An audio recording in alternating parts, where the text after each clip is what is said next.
Hi everyone, this is Peter here. I hope you're all having an amazing day.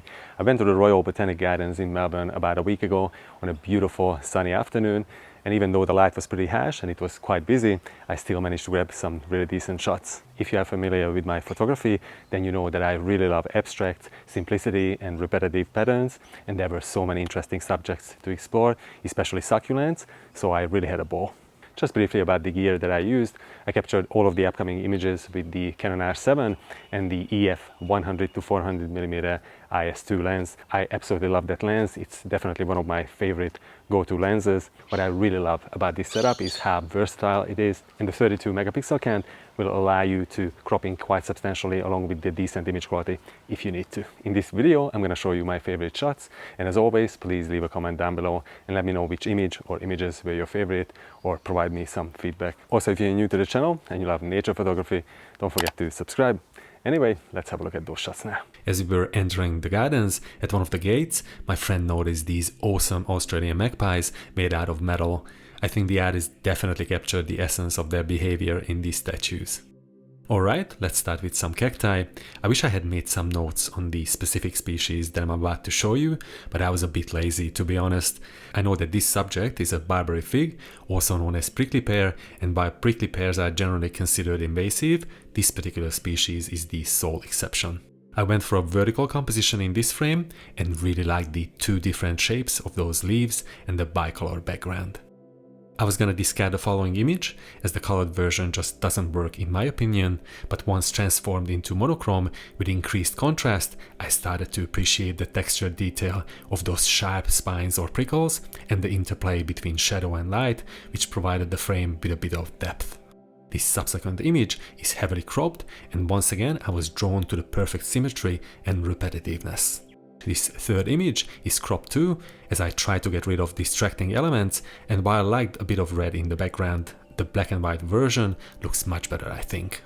I prefer to keep this next one saturated though, as the rich golden color of those spherical cacti looked stunning even under harsh top lighting.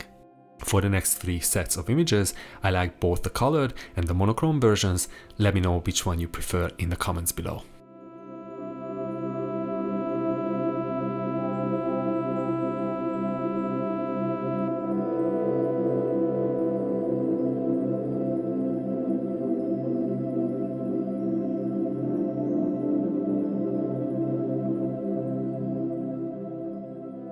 This very last shot of our cactus series is one of my favorites. I pushed the white point in post to the maximum without losing detail in the highlights, and decreased shadow detail as well to maximize contrast. I also like the gradual transition towards the bottom of the frame with a bit of negative space. Now let's have a look at a few images of succulents. In this first frame, I played with the colors in post a little. I actually moved the dehaze slider pretty far and introduced the bluish tinge to the bottom part of those leaves, which turned out pretty cool and a bit painterly, but it's subjective of course. The black and white version is pretty decent as well. I also got a little closer to this plant and changed up the angle a bit, and this composition worked for me too. I'm really fond of the very last image of our succulent series. I went for a slightly oversaturated, vibrant look to bring out those beautiful rich colors on the contours of those leaves, and kept a patch of golden yellow in the upper left corner for a bit of added interest. This next abstract shot I took was of the bottom part of a tree trunk. Using a telephoto lens, the compression can create a quasi-visual illusion, and that is the effect that I utilized here. I really like the soft dappled light of this scene. These next two photos show just how amazing nature can be. I captured these of the bark of a eucalyptus tree. Some gum trees have fascinating patterns and colors on their bark, and this was no exception. I increased sharpness, contrast, vibrancy and saturation to really bring out all the intricate detail in this amazing natural canvas. My sister, who is a self-taught artist, was really inspired by this frame and decided to transform this dull vase into a rich, colorful one using the same color palette, and try to replicate the patterns as well to an extent. I will leave a link to her work if you want to check it out. I also captured a few animals that day. For example, this dragonfly mid-flight. I was about 6 to 7 meters away from it and still got plenty of detail of this beautiful specimen. I also took a portrait of a female wood duck, a couple of in-flight shots of a seagull, and was really happy that I finally captured a bellbird feasting on a little nectar, which you can see in its beak. I was also surprised to encounter a small colony of grey-headed flying foxes that usually roost in another location at Yarra Bend Park.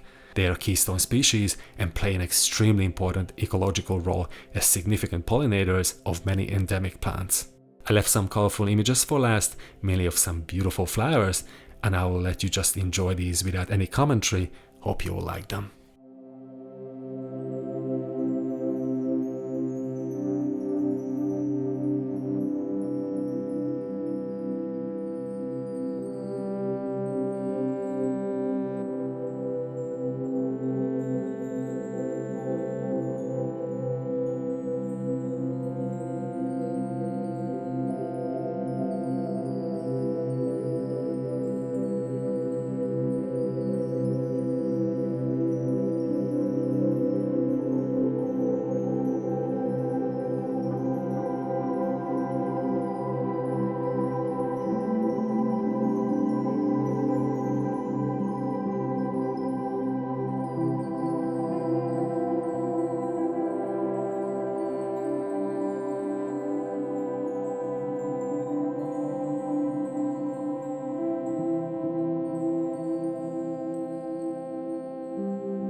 Thank you so much for watching. I hope you enjoyed this whole compilation. You might also want to have a look at these next. Thanks again, and catch you all very soon in the next one.